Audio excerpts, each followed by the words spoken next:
"Sell your jewelry," my husband snapped, waving the bank statement in my face. "You are draining our family money. You do not get to wear diamonds you did not earn." It was almost midnight in our Plano, Texas kitchen, March 2024. He stood between me and the sink like a Judge Fridge light cutting across his jaw. "Ryan, what are you talking about?" I asked, though. I already knew with his family. Money was never just numbers. Money was control. "I am talking about this," he said, stabbing the page. "Groceries, gifts, all that charity you insist on.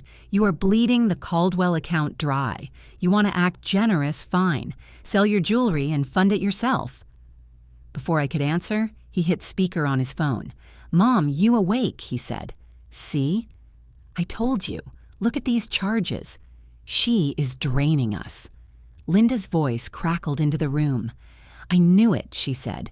"Girls from families like hers do not understand real family money. They spend and think it appears again." That was all she ever needed to know about me. A simple ring and off-the-rack dress, and I was lucky to marry up. Ryan turned the volume higher. "You hear that," he said. "This is not just me. This is the family talking." "Bring the box," he ordered, nodding toward our bedroom. "The jewelry box, all of it.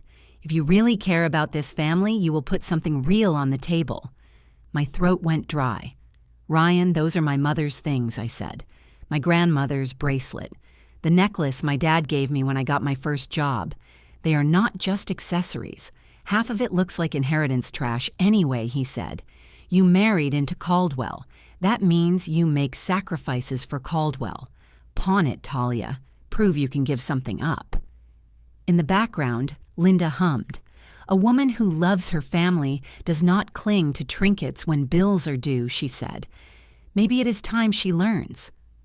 Something in my chest folded. I fetched the box and set it on the table.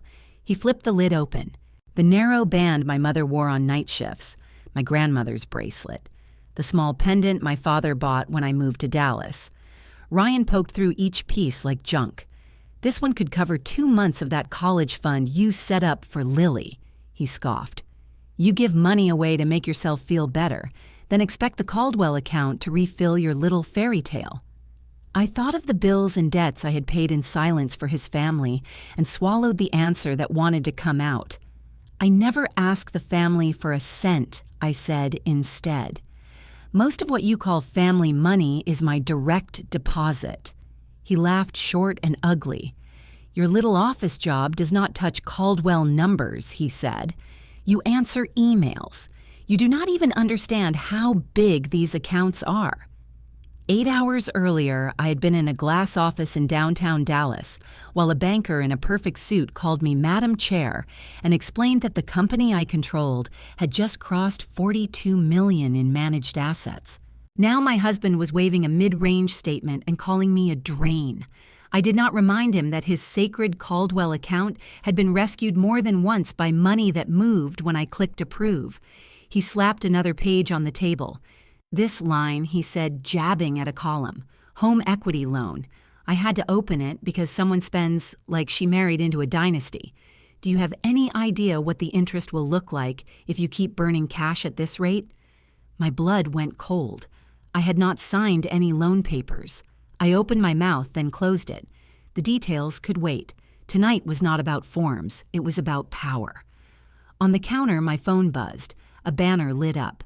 "Large incoming dividend North Star Freight Solutions." The number sat there enough to erase every line of his precious statement. For one heartbeat, I imagined turning the screen so he could watch his idea of family money collapse under a single notification. Instead, I flipped the phone face down. "Spam," I said. "Probably another survey." Linda was still talking, telling him to set boundaries, telling him I did not respect family money, calling the Caldwell name a responsibility I was not ready for. "If you will not sell your jewelry," Ryan said finally, voice flat with a decision he thought was final, "do not expect me to keep covering you. The Caldwell family account is not your personal charity." He ended the call and walked down the hall to his office, closing the door with a soft click. The refrigerator hummed. The house settled. The jewelry box sat open on the table like an autopsy. For a long moment, I did not move.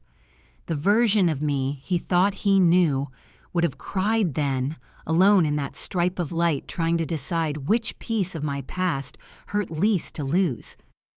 The woman standing in that kitchen was very quiet, but she was not small. I closed the lid of the box with steady fingers, picked it up, and carried it to the bedroom. I placed it in the small safe at the back of our closet and turned the dial until I heard the lock catch.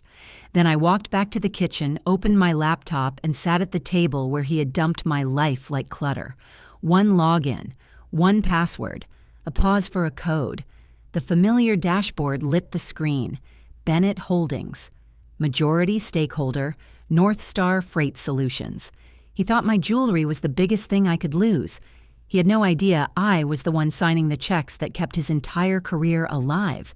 I grew up in Tulsa, Oklahoma, where money was never a weapon, and where the word family meant long nights at a small garage, with my father wiping his hands on an old towel, while he taught me how to listen to the sound of an engine and understand what honesty felt like when it lived in a person rather than a wallet.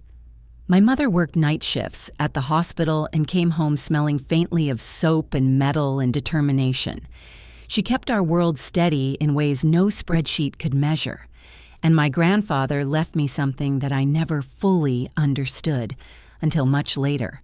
A quiet package of shares in a small freight company he had helped a friend start.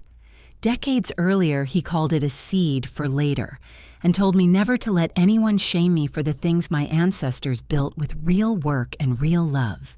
When he passed, those shares shifted into my name, and for years they sat like a forgotten envelope in a drawer, while I studied economics at Oklahoma State, where numbers became a language I could breathe in and out.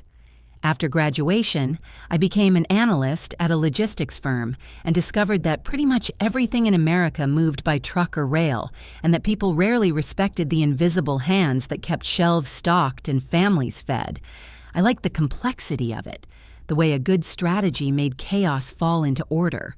So I kept climbing one late night after another, and when a startup in Dallas whispered about expansion, I jumped without looking back. I learned the hard skill of mergers and the soft skill of reading ambition in a man's eyes long before he admitted it. The seed my grandfather left me grew during these years because that small freight company was bought and then bought again until suddenly my old dusty shares became a meaningful piece of a larger puzzle. Each acquisition pushed my percentage up, and by the time I was 29, I owned 18% of North Star Freight, which was enough to bring me into certain rooms and enough to intimidate certain men who thought they understood money better, simply because they said it louder. 3 years later, I held 27% and then 52%, after a restructuring that surprised even me. The board called me a phenomenon and elected me chairwoman at 32%, which is almost unheard of in that industry. Reporters wanted interviews, magazines wanted profiles, investors wanted quotes they could print. But I turned away from all of it because the world loves successful women, only when those women keep their success quiet. I had already dated a man who loved me when he thought I was just smart, but not dangerous, and left me the second a deal went sideways and people whispered that I would recover. He called me a lucky rich girl and walked away without even asking if my failure hurt. That was when I learned the truth that a woman's money can be admired in public, but must be invisible in private if she wants peace. So I built Bennett Holdings in the background, layering my assets into structures that did not scream, choosing silence over spotlight. And when I thought about marriage, I promised myself that I would not let money complicate love. I wanted to be loved as Talia, not as a balance sheet, which meant hiding the empire I never intended to build, but built anyway, because I was good at reading numbers and reading people. I met Ryan in 2018 at a corporate event in Dallas. He was charismatic in the easy way of men who grew up believing the world would catch them if they fell. He worked as an operations manager in a company North Star had recently acquired, and he talked about efficiency and supply chains and how hard work ran in the Caldwell bloodline. He mentioned something called Caldwell family money, as if it were a centuries-old treasure, rather than a middle-class inheritance, stretched a bit too thin. When he asked what I did, I told him I was a project manager in logistics, which was not entirely a lie, because I did manage things and I did work in logistics, although the projects were large enough to tilt the revenue charts of entire states. He seemed relieved by my answer. He liked competent women so long as they did not overshadow him, and I was tired of overshadowing people, so I let the conversation stay light. Meeting his family came next. Linda, his mother, looked at my simple dress and my plain coat and drew her own conclusions to her. I was a woman who should feel grateful because her son came from a line of men who once owned a business, and because she controlled whatever remained of the Caldwell inheritance. Her handshake was soft, but her eyes landed on my shoes and moved upward as if measuring value. I recognized the calculation because I had seen it in boardrooms, but from a mother-in-law it stung more, and I reminded myself that she did not know who I really was, and that maybe it was better that way, because power draws envy, and envy draws conflict. The first real seed of injustice was planted on Thanksgiving 2019 in Fort Worth, where Linda stood in her kitchen stirring gravy and talking. As if she were issuing commandments, she said, "You seem sweet, but in this family, big decisions about money, stay with the Caldwell blood because that keeps things simple." Ryan laughed and agreed and did not correct her. His silence told me everything about how he saw money and how he saw me as someone adjacent, but not integral, as someone who should not challenge the traditions of his last name. I told myself it was fine, because I had my own money, and I never planned to touch the Caldwell account anyway. Still, the message was clear. They saw me as an outsider, even though the truth was that I carried more financial weight in my personal portfolio than their entire lineage combined. The funniest part is that on that same Thanksgiving, after Linda handed me a stack of plates to rinse, I excused myself to the restroom and checked my phone out of habit. There was an email from the bank stating, "Bennett Holdings Quarter 3 dividend, $2.4 million processed." I stared at it for a moment and then clicked the screen off and washed my hands. When I stepped back into the kitchen, I picked up a dish towel and dried their silverware, without mentioning that I had earned more that quarter than their supposed family money had made in years. It was easier to stay small for love than to remind them that their entire narrative was built on sand.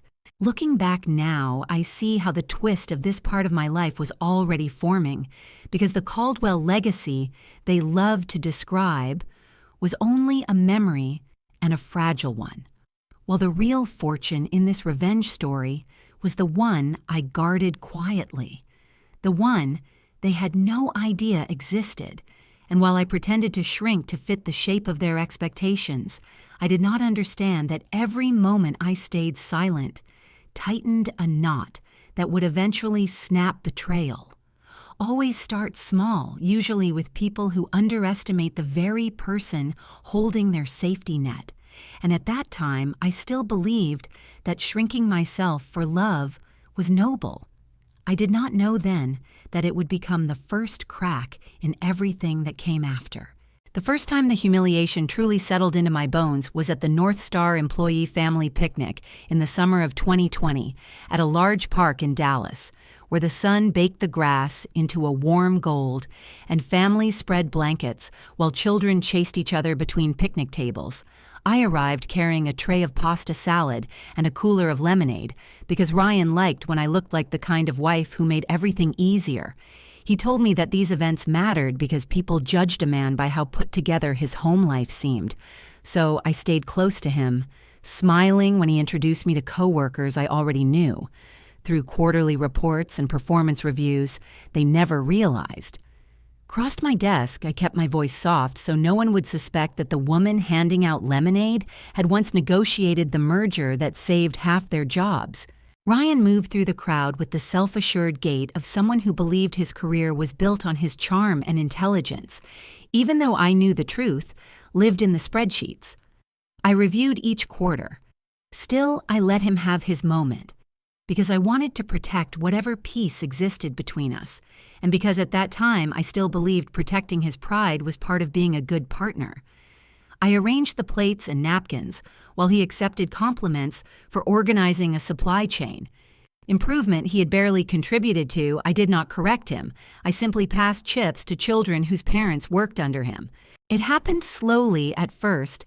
A cluster of his colleagues gathered near our picnic table, and one of them, a pleasant enough man named Jeremy, looked at me and asked with friendly curiosity, "What do you do, Talia?" I opened my mouth to offer the safe answer I used for situations like this. Something about logistics strategy or project coordination, vague enough to sound valid but not revealing.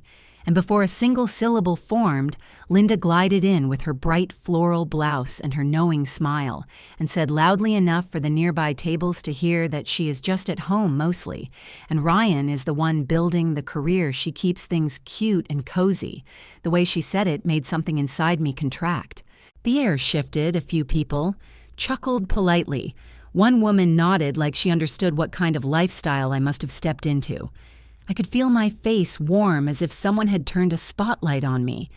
I wanted to tell them that I had signed off on projects bigger than every salary within 10 feet of me, that while they talked about inventory delays, I had spent the last quarter restructuring a logistics corridor across 3 states, but I kept my voice inside my throat because revealing the truth would have exposed everything I had worked to keep separate.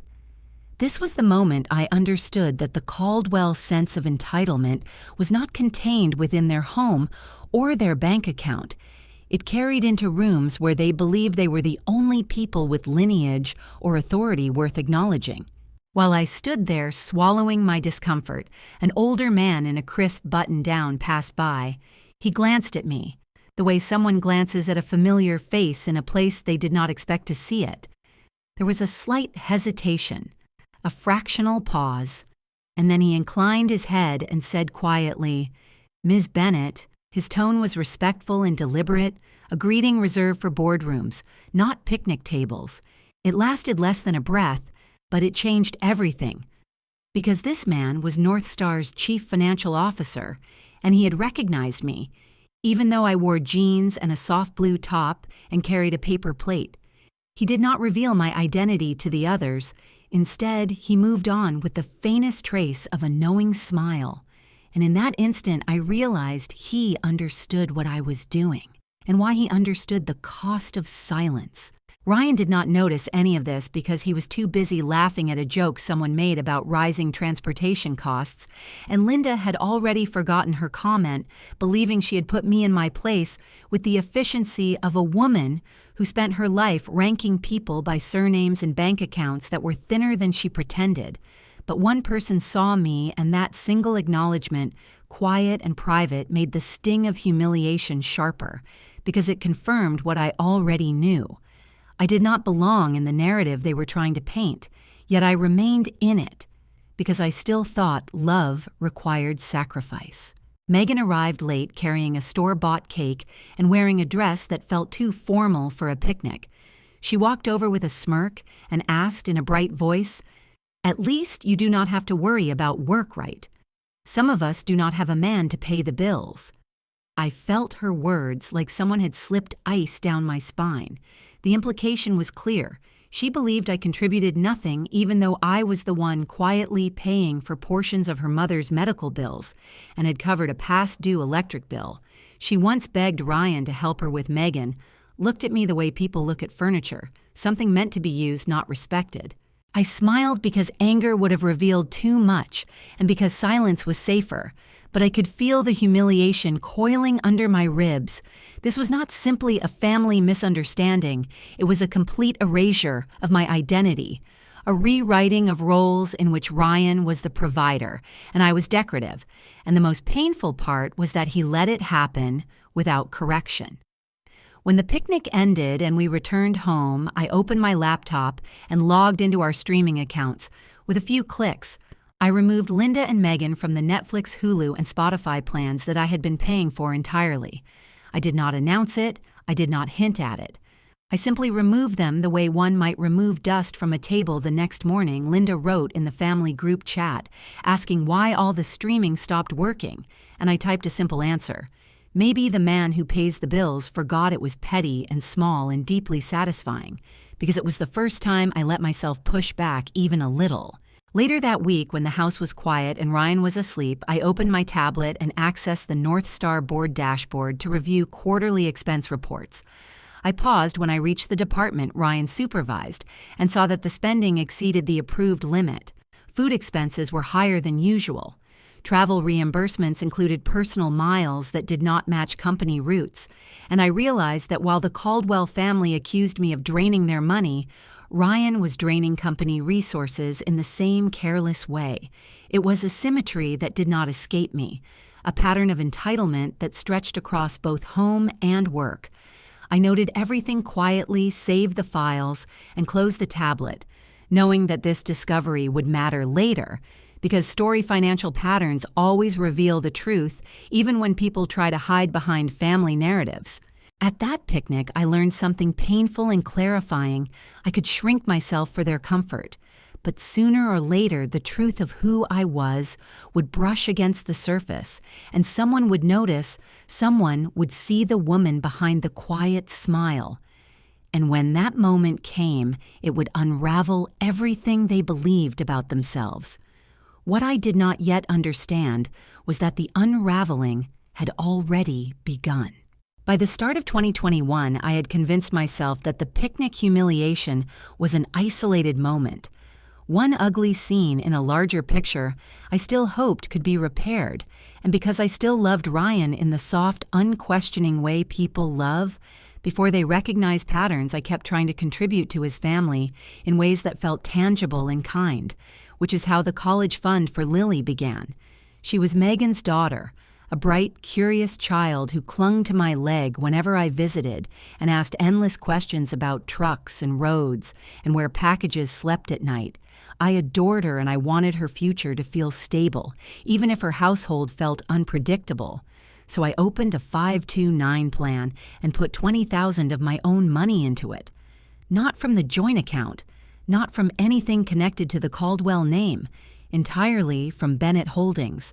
I told myself it was just a gesture, something my grandfather would have understood because he believed children deserved a clean start, no matter how messy the adults around them behaved. When I told Ryan about the account, he smiled and said it was thoughtful, then casually suggested that I add him as an authorized user so he could help manage it for the family. He said it with such confidence that I did not question it. I simply believed he wanted to participate, so I added his access and thought nothing more of it, though something in the back of my mind tightened just a little, the way a string tightens before it snaps. A few weeks later, we had dinner at Linda's house, a simple meal of roasted chicken and vegetables, and when I mentioned the education fund, she patted my hand and said it was sweet of you to help, dear, but do not forget this is the Caldwell legacy, and we have always taken care of our own. Her tone was syrupy and dismissive, like she was gently reminding me that my contribution would be absorbed into their narrative, rewritten as part of their lineage, and not mine. I smiled because challenging her would have caused a scene, yet something in her words clung to me for days afterward, a small irritation that grew with time. 6 or 8 months passed, and life became a blur of work and home, and the small compromises that make a relationship feel stable until the moment you realize those compromises were actually sacrifices. One night, while organizing financial documents, I opened the portal to the 529 account and felt a cold jolt run through me. The balance was lower, significantly lower. $8,500 had been withdrawn and transferred into an account under Megan's name. I stared at the number for a long moment, my pulse loud in my ears. Then I called Ryan into the living room and asked calmly what happened to the money meant for Lily's future. He shrugged in that way. People shrug when they do not see value in what they have taken and said it was just a short-term loan, a family emergency you would not understand because you did not grow up in a family that has to protect a legacy. The sentence slid across the room like a blade.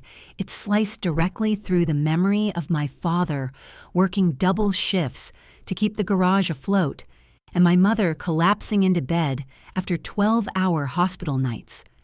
It sliced through the image of my grandfather quietly placing those old company shares into my hands and telling me to honor what was given, not exploit it to hear Ryan imply that my family had no legacy, cut deeper than any insult about money because it was an attack on the people who taught me decency. And for a moment, I felt a hot rush of anger so sudden I had to look away to steady myself. I told him this money was for Lily and that it was not his to use. He responded that family emergencies happen and that we should support each other because that is what a real family does. The implication being that I was somehow less real in this household, less connected, less entitled to speak. I let the conversation end because arguing with him in that moment would have been pointless. Instead, I waited until the next day and called Megan. Directly, my voice was calm, and even when I said, since you are using Lily's college money, I will send the quarterly statement directly to her when she is old enough, so she knows exactly who loved her most. I could hear her breath hitch on the other end as she stammered, "You would not," and I answered with a thin, quiet smile. "I do not like secrets when it comes to children's futures." She hung up without replying. In the days that followed, I noticed more little distortions, more places where the story of Caldwell generosity did not match the math during another dinner at Linda's. She winced slightly when she got up from her chair and mentioned her recent medical bills before I could answer. Ryan interrupted her and said, "Do not worry, Mom, the Caldwell money will always take care of you." I heard that sentence and felt a slow, cold realization spread through me, because I knew exactly which account had been paying her bills, and it was not Caldwell money.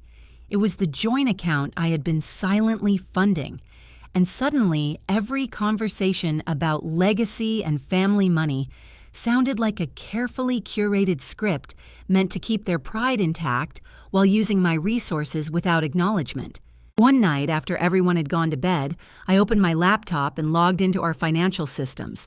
I traced each outgoing payment, each recurring charge, and watched as the pattern emerged like a stain bleeding through fabric. Almost every substantial amount came from my side, my earnings, my dividends, my silent contributions, yet they spoke as though I were a guest in their dynasty. Someone who should feel grateful for their support. The hypocrisy tasted bitter on my tongue. To clear my mind, I opened a separate portal, the Bennett Holdings dashboard, a world they knew nothing about, and as the page loaded, I saw the updated valuation from a recent acquisition. My holdings had jumped again, rising to $48 million. The number glowed on the screen with an indifferent calm, a reminder of the vast distance between my reality and the narrative the Caldwell family clung to so desperately for a moment. I felt like I was floating outside myself, watching a woman who signed off on regional restructuring and multi-million-dollar asset deals get lectured about legacy by people who had quietly lived on her money for years. It struck me then that this was not just financial irresponsibility or harmless entitlement. This was a deeper form of betrayal, a rewriting of value where they positioned themselves as the benefactors and me as the burden, a betrayal family karma that kept tightening around me. And as I closed the laptop, I felt the first quiet certainty that something fundamental had shifted. I was beginning to understand the cost of staying invisible and the cost of allowing others to define my worth. And though I did not know it yet, the revenge story would gather speed from this very moment because patterns like these do not dissolve. They escalate, pulling everything with them until the truth demands to be seen. Christmas of 2022 should have been gentle because holidays carry a certain softness even in complicated families. Yet from the moment I stepped into Linda's house, I felt an invisible weight settle between my shoulders, the kind that warns you something is coming, something you will not be prepared for. Even though you have seen it forming in small gestures for years, the tree in the corner shimmered with white lights and overly polished ornaments, and the scent of cinnamon candles mixed with turkey filled the room. Wrapping paper rustled as children tore into presents, and a faint melody of carols drifted from the speakers like a reminder of what holidays were supposed to feel like. a reminder that never quite reached me. I stood by the dining table arranging appetizers when Linda clinked her glass and called everyone to attention. She smiled the way people smile when they want admiration and sympathy at the same time, and announced that this year has been hard and the Caldwell family has carried a lot on our shoulders. Then her eyes slid toward me, with an expression so pointed it felt rehearsed. She continued, "Some people do not realize how lucky they are to be brought into a family like this." The words hung in the air like smoke, heavy and impossible to ignore, and the room shifted around me as eyes darted my way, some pitying, some entertained, some simply waiting to see how I would swallow the humiliation. Ryan stood next to me, and instead of stepping in, the way a loving partner would, he let out an awkward laugh and said, "Mom is just proud, do not be so sensitive." His voice carried a careless softness that suggested the problem was my reaction, not the insult itself, the kind of deflection that teaches a woman she must absorb the blow and apologize for bruising. I felt something curl tight inside my chest, a small coil of disbelief layered over exhaustion, because by then I had learned that, in the Caldwell narrative, I would always be the outsider who should feel grateful for a place at their table, even though my money paid for more of their lives than they ever admitted.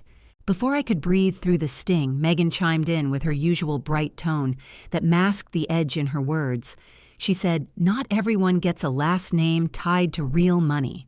Some of us married down. Some of us married up." The implication drifted across the table like a cracked ornament. Everyone understood who had supposedly married up and who had supposedly gained status. I felt heat rise up my neck as I sat there quietly holding the bracelet my grandmother once gave me, running my thumb across the engraving. She had insisted be done by hand, remembering how she told me to keep my worth close and my pride closer.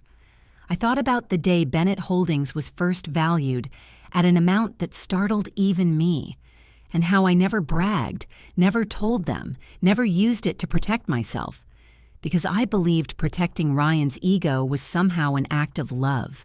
Linda moved on to bragging about family traditions and the sacrifices the Caldwell men had made, omitting entirely the unpaid medical bills I had covered over the years, the late-night grocery runs paid on my card, because Megan insisted the pantry was a shared resource. I sat there and listened while the room filled with comfortable chatter that skimmed over the erosion of my sense of belonging. I realized how outnumbered I felt, how quietly isolated I had become, without even noticing the full extent of it.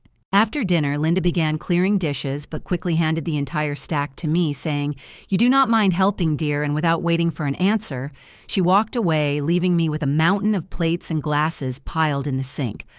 While washing them, I noticed the crystal wine glass she treasured most, a wedding gift from Ryan's grandfather, resting precariously at the edge. My hand slipped slightly, and it wobbled for a brief second. I imagined letting it fall and shatter an honest expression of how broken I felt, but I steadied it, because destruction was never my language. Instead, I rinsed it carefully and set it aside in a safe corner. Then I picked up the inexpensive scratch glass they kept for casual meals and placed it prominently at the front of the cabinet, where it would be used daily while the beautiful one disappeared into the back. A small, silent decision that held more truth than any confrontation could. Let them look at the cheap version of themselves every day, since they only see what they want to see anyway. When we returned home that night, the tension still clung to me, like cold air trapped under my coat. Ryan sat on the couch, scrolling through his phone, and finally said, "Mom just wants what is best. She worries you do not understand money. You give too much away to your side." The phrase "your side" hit me harder than any previous insult, because in that single division, he reminded me that in his eyes I did not belong to his family. I was a separate branch, an outsider whose generosity was a threat rather than a gift. I stared at him and realized that no matter how much I gave or how quietly I supported him, the Caldwell story would always position me as the liability, the one who needed correction, not the one who built stability. I went to the bedroom, sat on the edge of the bed, and felt the sting of isolation seep into me slowly, like ink spreading through water. I thought about my parents who would have invited anyone into our home with warmth, about my grandfather, who believed money revealed character, not status. And for the first time, I wondered what he would think of the way I let myself shrink into a version of womanhood defined by a family that contributed so little and demanded so much. A couple of days later, while catching up on work emails, I opened a message from a well-known financial media outlet requesting an anonymous interview with the chairwoman behind Northstar's rapid post-acquisition growth. They described me as a quiet force in logistics finance and wanted to feature the strategies I used to navigate volatile markets. I read the email twice, feeling the dissonance between the world that admired me and the household that dismissed me instead of accepting. I typed a short reply saying some stories are safer in the shadows for now and hit send, because even though the world saw my value clearly, I still lived in a marriage where staying small had become a survival tactic. Yet something shifted as I closed my laptop, a gentle but unmistakable awareness that staying in the shadows had protected the wrong people for too long. The humiliation at Christmas had not simply bruised my pride, it had shown me how deeply the Caldwell family believed their own myth, how easily they turned generosity into weakness and decency into an invitation to take the emotional isolation that settled over me. That winter pressed like a quiet warning against my ribs, a slow gathering storm that told me the lines were moving. The ground was beginning to tilt, and soon the truth I carried would no longer allow itself to stay buried under their narrative, because storms do not stay small forever. They build in silence until the moment they decide to break. The night everything snapped began exactly the way the hook replayed itself in my mind, with Ryan standing in the kitchen beneath the harsh overhead light, while the shadows of the cabinet stretched long across the floor, and his words hit me with the precision of someone who had practiced his accusations long before speaking them. "Sell your jewelry," he said again, his tone sharper, now that he believed his mother's voice had reinforced his authority, and Linda's opinion echoed through the speakerphone like a warning that I was outnumbered, her quick assessment that girls from families like mine did not understand real family money, sliced through the air, making the kitchen feel smaller, tighter, as if the oxygen had been pulled out of the room and replaced with judgment. I stood there, gripping the counter edge, while Ryan thumbed through the jewelry box as if my mother's ring and my grandmother's bracelet were nothing more than clutter he needed to clear to restore order. He said I was draining their family money and that Caldwell accounts were not my personal charity, and even though I stayed silent while he stomped away toward the office, I felt something deep inside me shift with a quiet finality, a sense that whatever loyalty I had been holding on to had begun to dissolve. When the door clicked shut behind him, I exhaled for the first time in minutes, the house settling around me with an eerie stillness, and I picked up my phone almost mechanically, meaning only to distract myself. But the moment the email screen lit up, I felt the world tilt beneath me. There it was, a new message from the bank, with the subject line, "New Home Equity Loan." My breath caught as I opened it and saw the details spelled out clearly. Co-borrowers Talia Bennett and Ryan Caldwell amount $120,000, purpose debt consolidation, and family expenses approved and initiated earlier that day. For a long moment, I could not move. I felt as though someone had pressed their fingerprints into the softest part of me without permission, as though my name had been carved into a contract I never saw. The violation was so complete it made my skin tighten. My mother once told me, "Never let anyone mortgage your future without your consent." And suddenly I understood the full weight of that sentence in a way I never had. Before, the betrayal was not theoretical. Now it lived on paper, with legal signatures tying my credit and my home to debts that were never mine. I scrolled through the document again and again, hoping there was some mistake, some clarification, but the truth remained. Ryan had used my identity and my stability to cushion the financial collapse of the Caldwell family. He had taken what I had built quietly and privately and converted it into a safety net for their mistakes. Without even telling me, the voice in my head whispered the truth I had been avoiding. This was not a misunderstanding or a family emergency. This was theft disguised as duty. This was betrayal family karma on its highest stage. My heart pounded in a slow, heavy rhythm as I walked to the living room and sat on the floor with the jewelry box beside me. The house echoed with the faint sound of Ryan typing in the office, completely unaware that the ground beneath our marriage had cracked open. I opened the jewelry box and looked at each piece: the delicate ring my mother wore on every shift, the bracelet my grandmother clasped onto my wrist. When I graduated, the necklace my father gave me the day I was hired at my first important job. He always said, "Wear this, so you never forget where you started."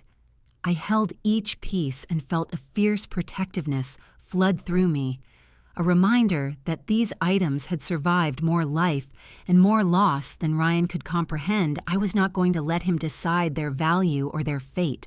I picked up my phone again, logged into the banking app, and without hesitation, scrolled to the recurring payment section where several auto pay charges sat, quietly. Electricity for Linda, gas for Megan, emergency medical payments under vague labels meant to look harmless for years. I had paid these without resentment, telling myself that helping family was part of being generous. But something changed inside me as my finger hovered over the cancel button, and one by one I ended every auto pay connected to the Caldwell household. No announcement, no confrontation, no warning, simply the removal of a privilege they assumed would always be theirs. I imagined the first late notice arriving in their mailboxes and felt the smallest ripple of satisfaction, a micro-revenge wrapped in practicality, a necessary first step in reclaiming the life they kept siphoning from me. When the last auto pay disappeared, I reached for my laptop and carried it into the bedroom. Sitting cross-legged on the floor with the jewelry box still open beside me, I took out each piece again, photographing them carefully, zooming in to capture the tiny serial numbers etched onto the metal, storing every image in a folder labeled "Assets They Cannot Touch."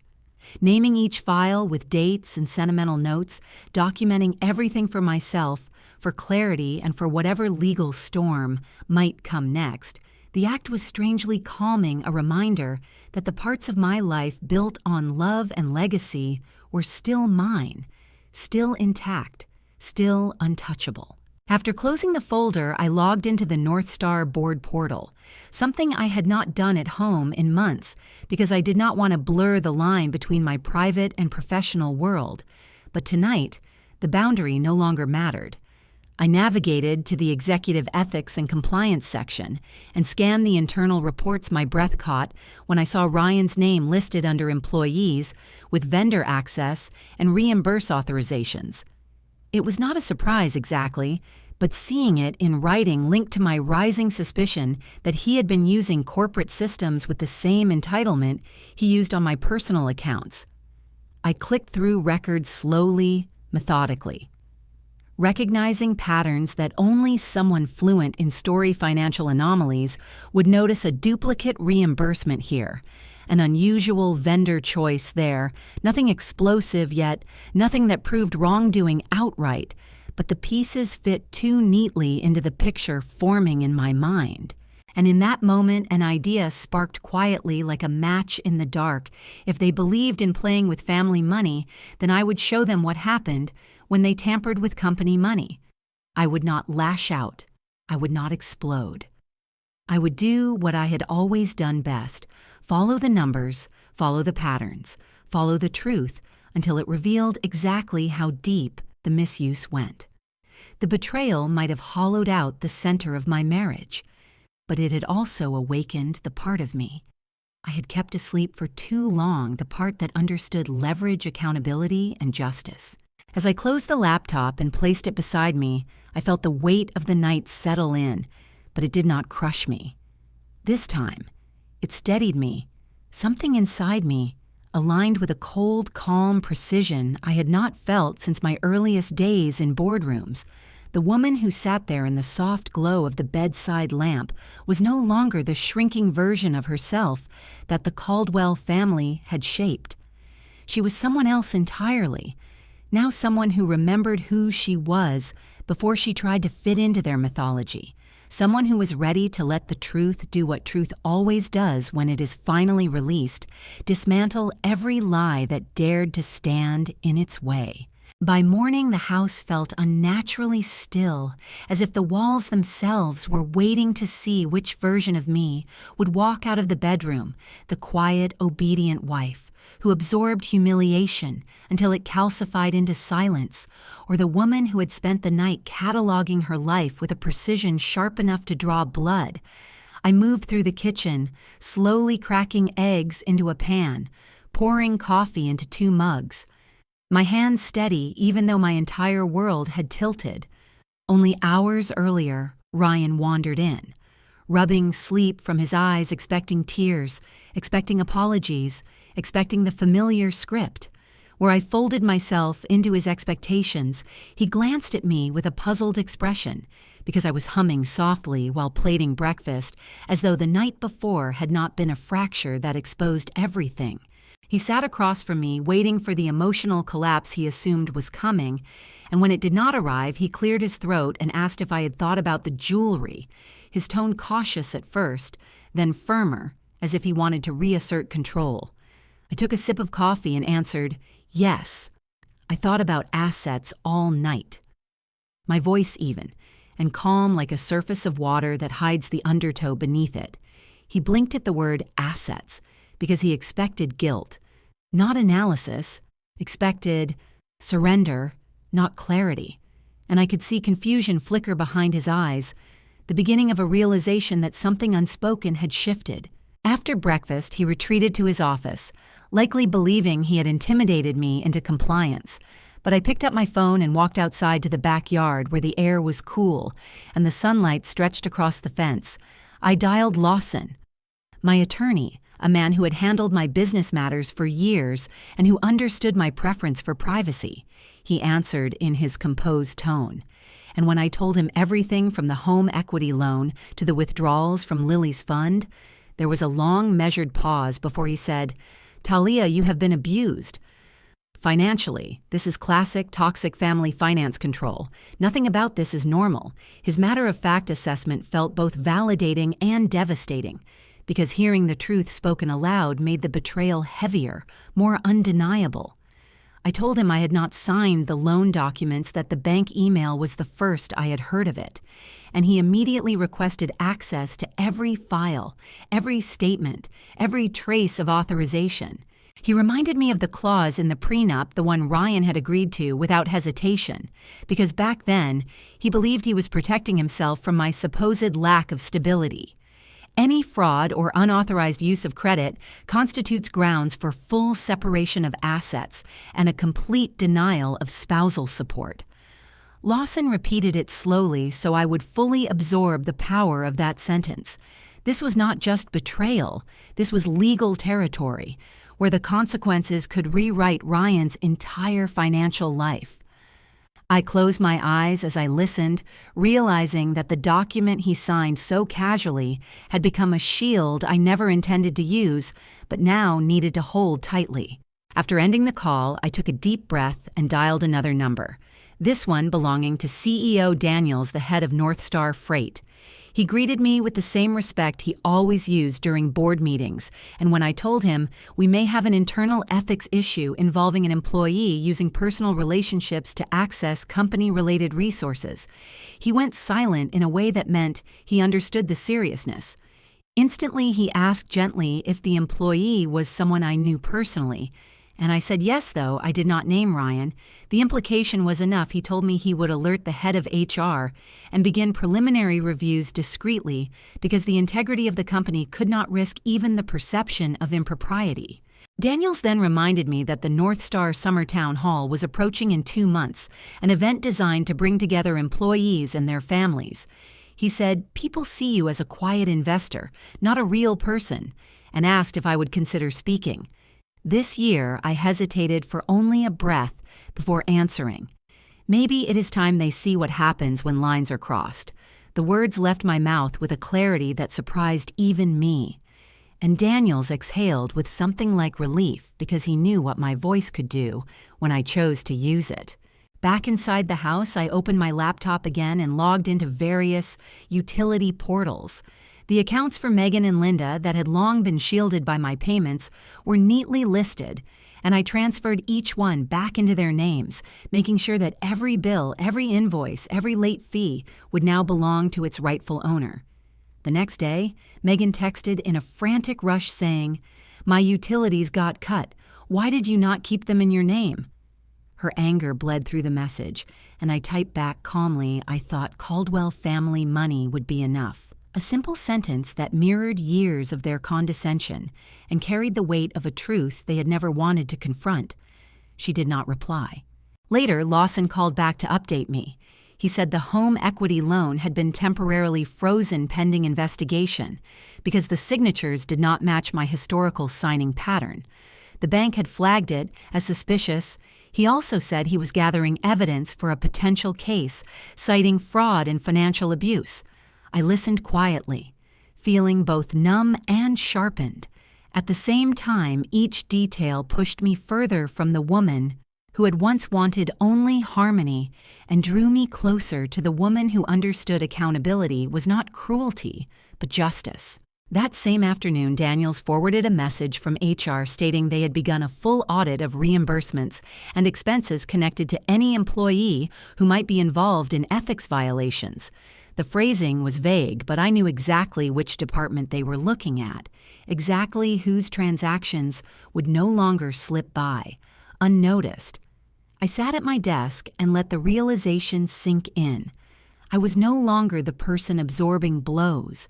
I was the person building a case, constructing a structure of truth, brick by brick, letting the facts speak louder than any confrontation ever could. In that moment, the shift within me solidified the woman who had stood quietly at barbecues and Christmas dinners absorbing insults had vanished, replaced by someone who remembered her own power and no longer apologized for it. I felt a cold, steady calm settle through my body. Not anger, not revenge, just a clarity that I had tried every gentle path, and now the weight of my choices had changed direction. I was not the victim in this story anymore. I was the one preparing the stage on which the truth would be revealed, and once that stage was built, there would be no turning back. Ryan acted like the universe had finally started revolving the way it was supposed to.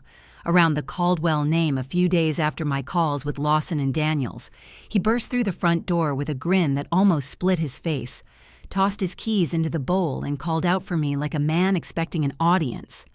When I stepped out of my office, he was already waving his phone and email from upper management open on the screen. Vague language about upcoming structural changes and leadership opportunities. See, he said, tapping the glass. I told you the sacrifices would pay off. I am pretty sure they are considering me for director. Once that raise hits, we will not have to worry about money the way he said we made my stomach tighten, because I knew exactly whose money had been carrying, whose weight for years. But I only nodded and let his excitement fill the space he assumed belonged to him by the weekend. He'd repeated the story to Linda and Megan with even more color. I overheard the call from the dining room while he paced the kitchen, telling his mother that the Caldwell name was finally getting the respect it deserved. Linda practically crackled through the speaker as she crowed that she had always said bigger things were coming for her son, and that the family had been overlooked for too long. Now they were finally getting what was owed to them. Megan chimed in with her usual envy, wrapped in support. "Once you are director, we can all exhale," she said. "Maybe Mom can move to a better neighborhood.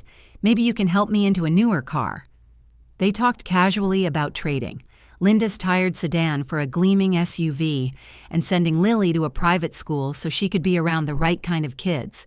They stacked dreams like chips on a table, all resting on a promotion that had not happened yet, and on an image of themselves that had never really existed, Not one of them mentioned my name or my work or the reality that the only true stability in their lives came from money. They pretended did not belong to me at all. I watched Ryan ride that imaginary elevator higher and higher, his ego swelling with every conversation. He spent evenings researching watches and golf clubs he could not afford, without the cushion of my silent portfolio. He talked about networking dinners he would host as director, how he would finally be taken seriously. I could see the boy inside him, who had never felt enough, now convinced that a title would finally fix the hole. Part of me almost felt sorry for him, but the rest of me remembered the home equity loan email the education fund drained the nights he told me I was draining our family money while my own accounts kept him and his mother and his sister afloat.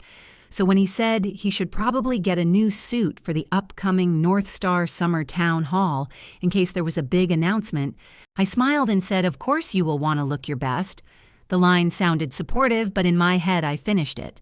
Look your best for your own execution scene.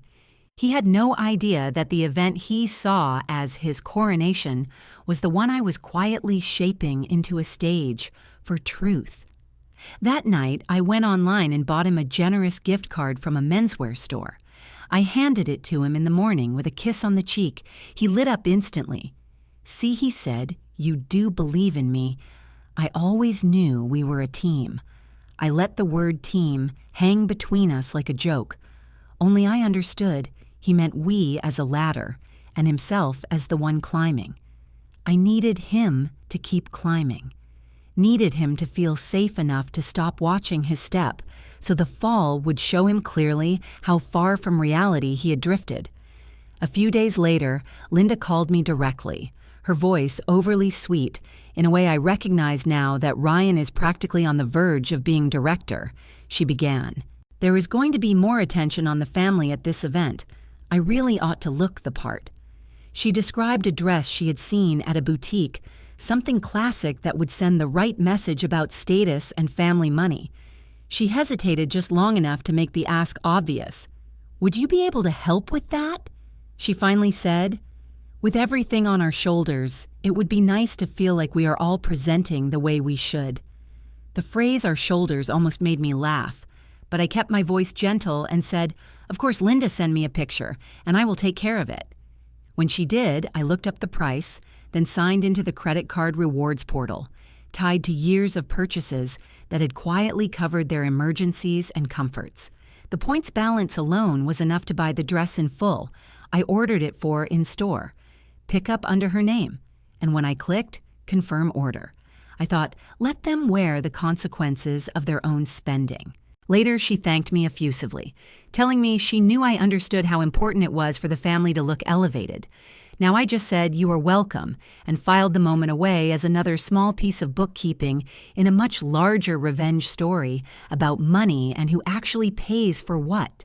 In a toxic family, as the summer town hall drew closer, the emails from HR and legal began landing in my inbox. In a steady, efficient rhythm, Lawson forwarded confirmation that the bank had frozen further activity on the home equity loan, pending documentation. HR sent a secure file containing categorized expense reports tied to Ryan's corporate card. I opened it one night while he watched television in the next room, the glow from my laptop reflecting off framed photos on the wall. Page after page listed charges that told a story he would not be able to charm his way out of dinners at restaurants far outside a reasonable client range. Bar tabs labeled as team meetings on weekends when the office was closed, rideshare receipts that began at Linda's address and ended at a downtown casino hotel charges. During weeks he had sworn he was sleeping at the office, all rolled through the ledger under vague descriptions that would not survive scrutiny. I highlighted each cluster and added notes building a simple timeline that showed how he had treated company resources the same way he treated what he called family money, as if everything around him existed to pad his image and soothe his pride. Legal added their own commentary on the side, short and precise, pointing out where reimbursements overlapped with personal charges and where patterns suggested misrepresentation rather than mistake. Looking at the document, I felt a strange mix of grief and grim relief. Grief because this was the man I had once trusted enough to marry. Relief because the numbers were doing exactly what I knew they would do. They were stripping away the story he loved to tell and leaving only fact-hard story. Financial evidence that did not care about his charm or his excuses. This was conflict and justice written in rows and columns, a quiet revenge story of money and accountability forming without a single raised voice. I was finishing my review when an email from Daniels appeared at the top of my inbox subject line, Summer Town Hall Program. He wrote that they would introduce me as the chairwoman and speak briefly about integrity and shared responsibility. After that, he said it would be my call how much I chose to say they trusted my judgment. I stared at the message for a moment, feeling the weight of it, the open door to decide how public this reckoning would be. I pictured the auditorium full of employees and their families, some of them living their own silent, toxic family dramas while trying to survive the demands of work. I pictured Linda in her new dress, Megan, with her practiced half smile. Ryan in the suit we had effectively purchased with my money and his fantasy of promotion, walking into that room convinced that at last the company and his family would see him as the savior he believed himself to be. I let myself feel that image fully for one long breath. Then I typed my reply slowly after that.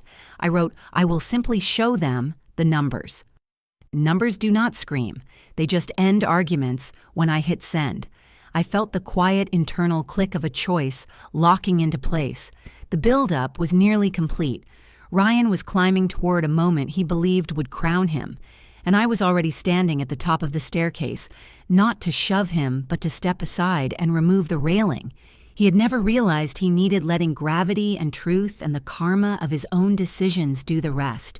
The ballroom in downtown Dallas glowed under bright white lights that washed every corner of the high ceiling and polished floor in a clean, almost clinical shine, the kind of shine that makes people sit straighter because they know eyes are everywhere.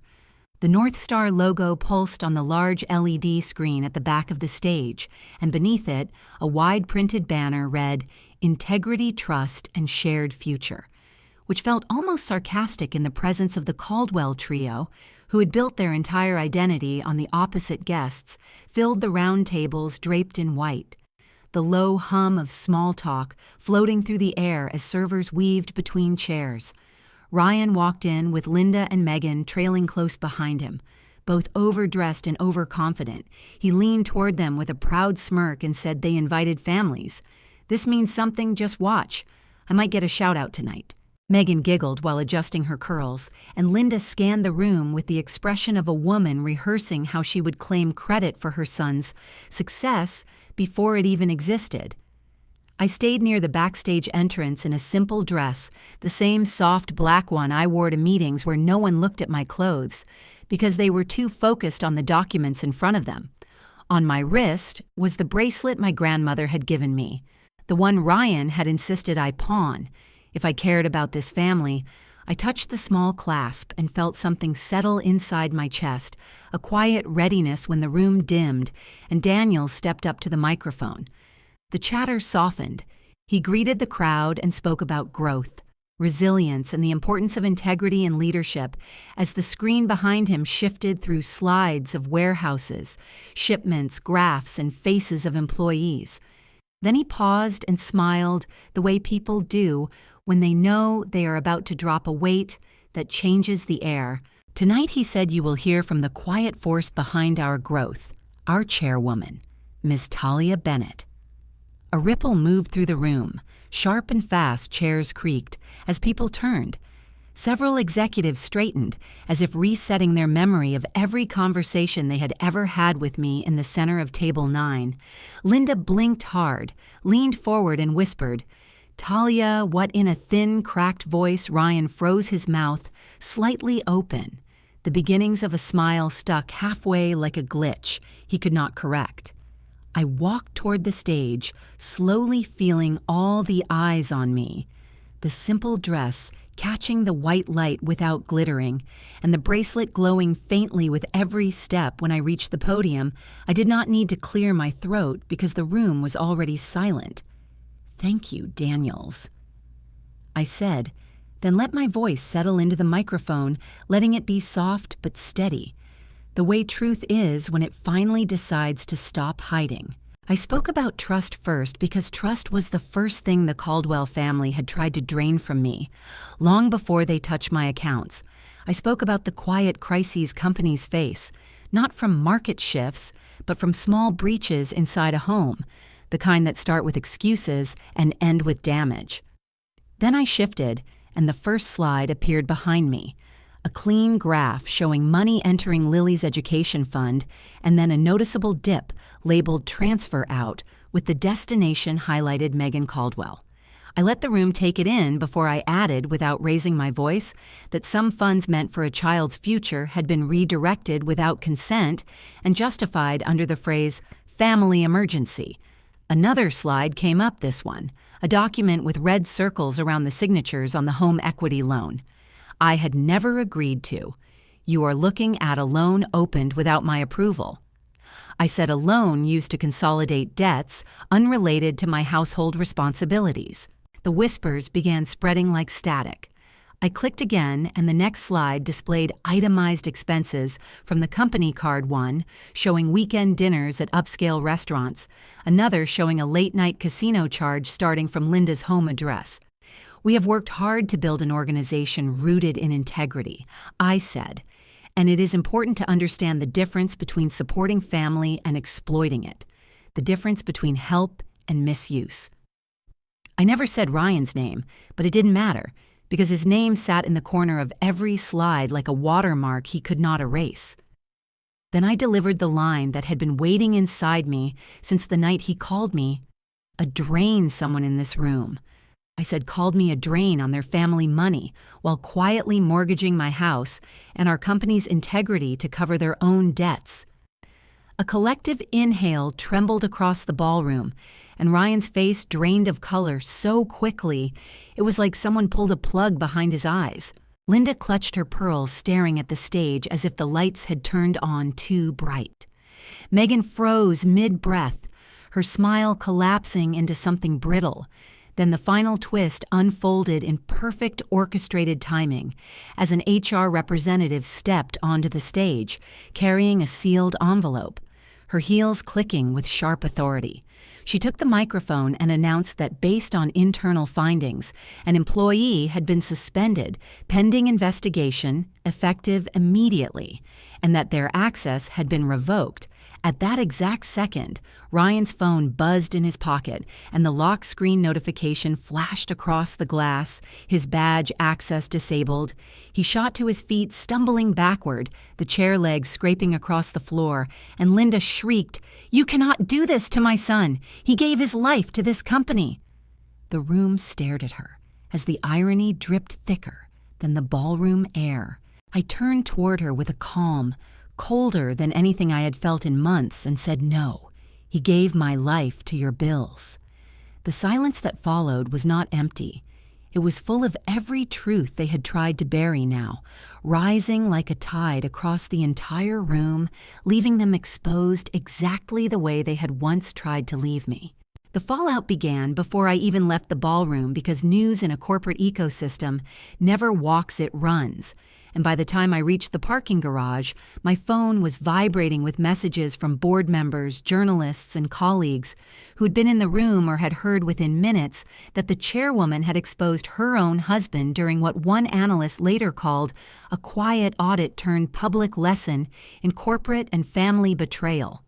The story spread across financial forums overnight the way lightning spreads across a dark sky, and by morning it hit 2 major business papers, each of them dissecting the presentation, slide by slide noting the precision of the data and the calmness with which I laid out the timeline of misuse.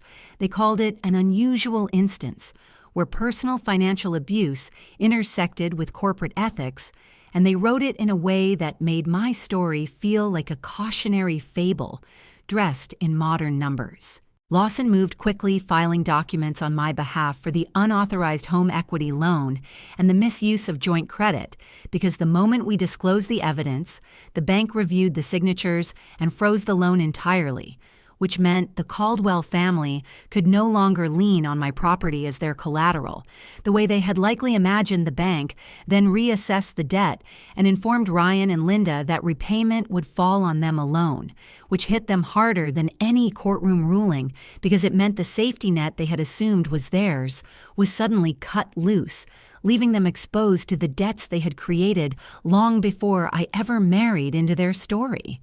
Linda's lights were cut off 3 days later because she had forgotten to pay the electricity bill without the auto pay connection I had quietly supported for years. And when she called Megan in a panic, Megan tried to blame me. But there was nothing to blame because I had simply stopped being the uncredited wallet they leaned on the streaming accounts, disappeared next the gas card was declined at a station near Fort Worth, and within a week they had to list several household items online to make quick cash, and the irony was sharp enough to taste because among the listed items was a jewelry box that Linda swore had belonged to her mother. A box she clutched proudly at holidays, while telling me I should learn how real families preserve inheritance. Their sale posts echoed the same desperation Ryan had tried to impose on me when he demanded I sell my jewelry for the good of the family, except this time the pain was theirs, not mine. When Ryan and I finally met at Lawson's office, the air felt heavier than anything the ballroom had carried the night of the exposure. He looked smaller, not physically, but in presence, as if the armor of pride he had worn for years had been peeled away, leaving him hollow. He tried to speak first, but I held up my hand because I did not want excuses. I wanted clarity. I told him, "You did not just steal money. You tried to rewrite who earned what. That is not marriage. That is a hostile takeover." And the words landed because they were true, and he knew it.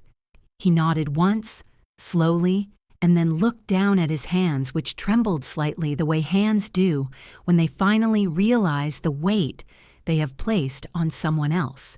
Lawson reviewed the prenup clause that protected me from financial misconduct, and because Ryan had violated it in multiple ways, the ruling was simple.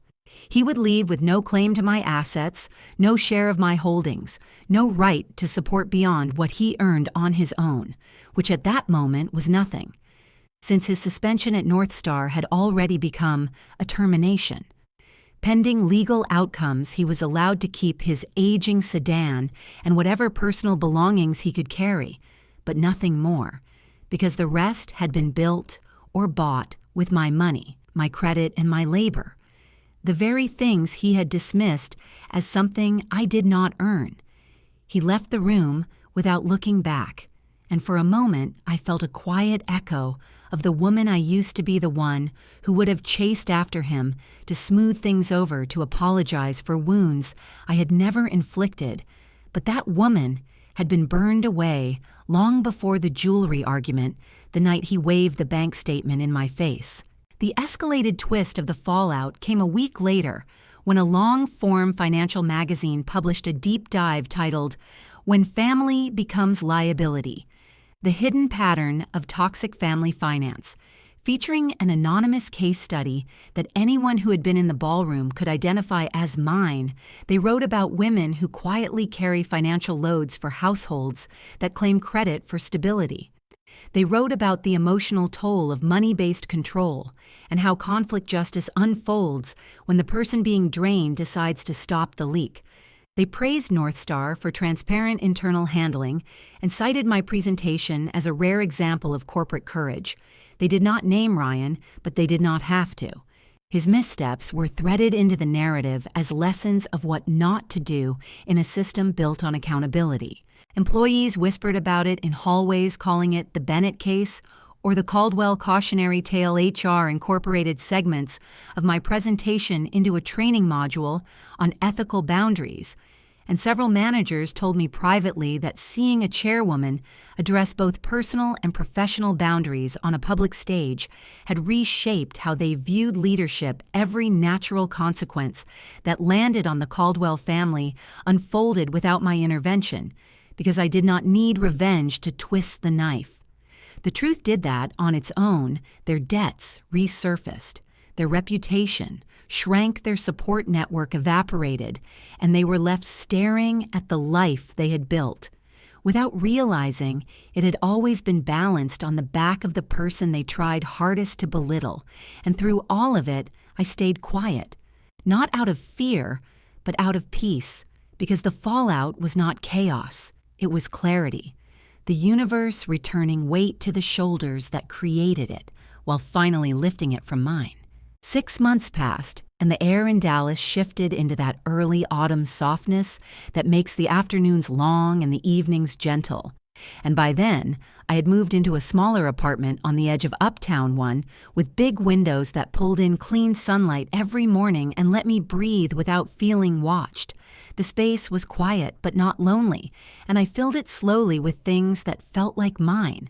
A worn reading chair, a simple wooden desk, a plant that kept leaning toward the window as if it understood what freedom tasted like. I spent my days mentoring women who had gone through their own versions of financial control, sitting with them over coffee and explaining how boundaries with money are boundaries with dignity, and how sometimes the most radical act is saying no. Even when your heart still wants to say yes, life felt steadier, even when the past tried to tug at the edges of it, and I learned to let that tug exist without letting it pull me backward.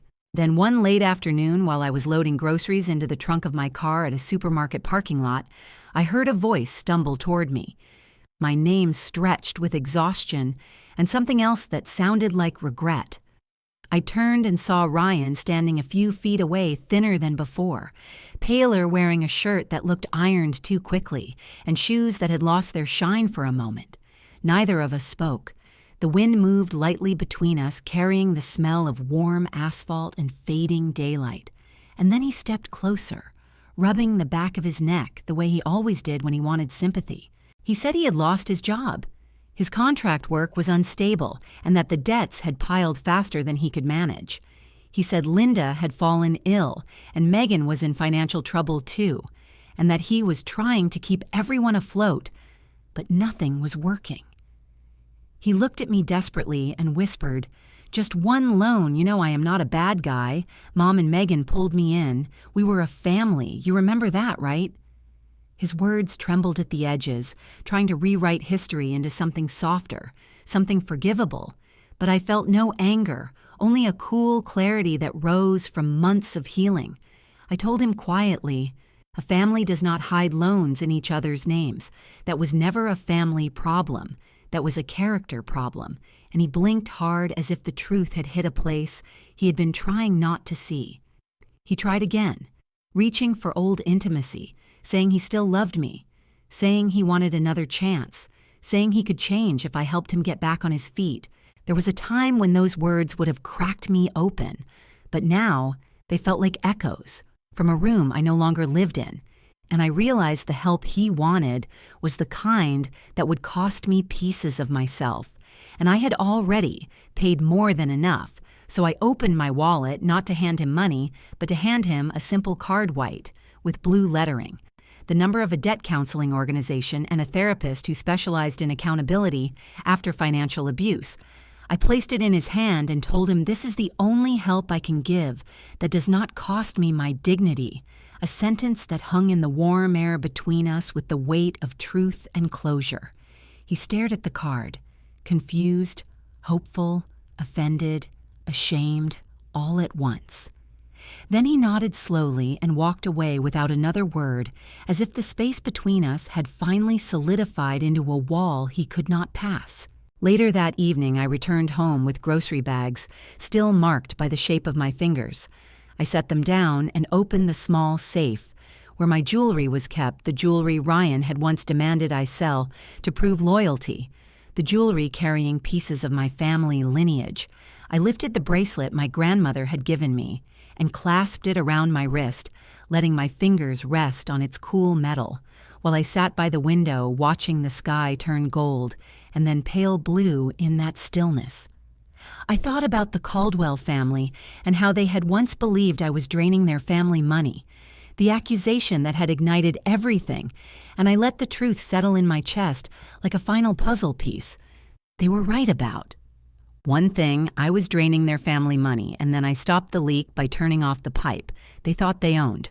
I stayed by the window until the sunlight thinned and the apartment dimmed into its evening hush, and in that hush, I felt something that had been missing for years. Not triumph, not revenge, but a steady sense of belonging to myself. And as the night settled fully, I felt the gentle pull to speak directly to whoever needed this story, the way I once needed someone to tell me I was not imagining the weight I carried. So if you have ever sat at a table where someone treated you like a burden while you were quietly holding everything together, this story was for you, and I hope it reminds you that quiet justice is still justice, and that silent revenge sometimes means walking away and letting truth speak without ever raising your voice. Your emotional resilience, your dignity over money, your sense of self after a lesson in betrayal, they matter more than any last name or shared account. And if you are somewhere tonight trying to stand up for yourself, trying to reclaim respect in the aftermath of someone rewriting history, I am with you in spirit and strength. Tell me where you are listening from, and tell me if you believe in justice without hate in revenge, through truth, in closure, instead of screaming. And thank you for spending this time with me.